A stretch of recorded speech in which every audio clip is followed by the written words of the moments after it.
against rights protection society down to the 20th century of the United Gold Coast Convention. One message was very clear: liberate the black man from the white colony. But beyond that political goal, what other thing can we remember our founders for? The Kwame Nkrumah University of Science and Technology epitomizes Nkrumah's vision of building a literacy-based economy. The establishment of the university was also meant to realize the Ghanaian dream, but it has to be nurtured through here. I met 4 students who believe the founders' dream of building independent Ghana is now a pale shadow. I would say I'm disappointed because as we talk now, our water bodies are being destroyed and a whole lot sake of minerals and all that. Meanwhile, we would have found a better way of extracting our minerals and using them in developing the country instead of letting the white people come here and then destroy our water bodies and take the vulnerable things to their countries to develop their countries. I would say I'm a little bit disappointed. Our forefathers were able to do something in escalating our country to the positive direction. Now, those who succeeded our forefathers, there are people that actually have problem with them.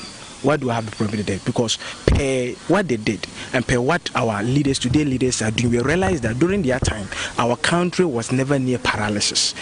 Nevertheless, some believe there is something to celebrate. I believe way back in 1957, when Ghana gained independence, it was led by a very paramount leader, Kwame Nkrumah. He had a vision for Ghana, and based on his vision, he was able to build a lot of factories, establish a lot of roads, set up a lot of businesses and other things. So casting our way back from 1957 up to now, I believe there are a lot of things that Ghana has gone through. So it's very paramount that we celebrate what Ghana has been able to attain as it stands now.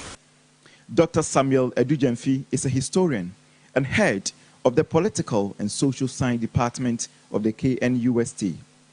To him, celebrating the founding fathers shows how significant their role in achieving an independent Ghana. Nonetheless, certain events in post-independence have partly delayed the country's development. But the truth is that the laws that govern the state, apart from customary law and its practices, were largely imbibed wholesale from the West. Again, the type of governance, right, post-indirect rule system, right, also was closely imbibing Western ideological constructs and philosophies of governance.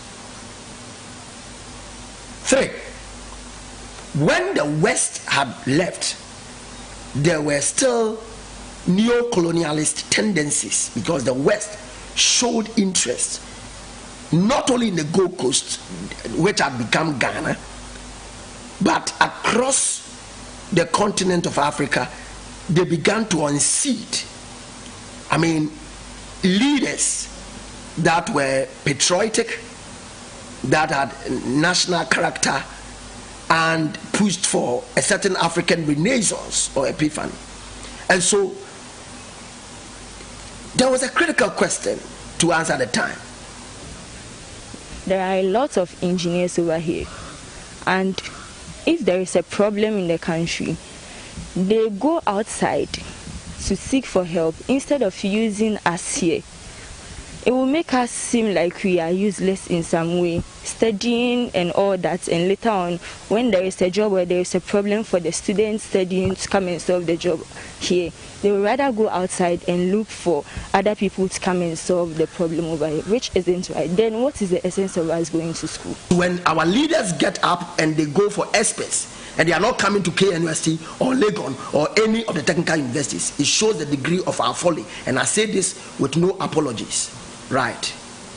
Because if you don't have homegrown strategies and experts who have tested both the questions of our territory qualitatively, quantitatively, on the basis of our understanding of the social space that we find ourselves, but rather we want to bring consultants from the West from the Americans to come and tell us something about Ghana's economy. So broadly, our leaders must be blamed.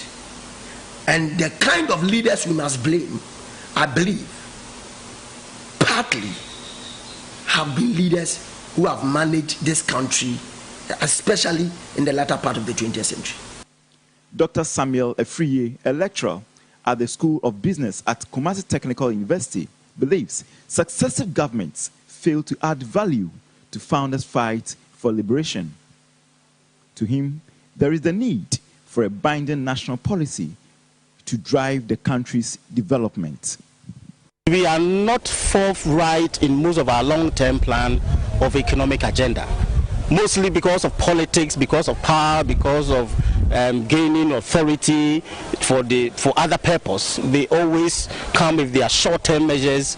And so when you look at all the government that comes in, you realize that we don't have a long-term economic agenda that will get out from our challenges after the colonial. But politically, you know that is quite okay. We have a little bit of stability. But economically, I'm sorry that we have not made any much progress as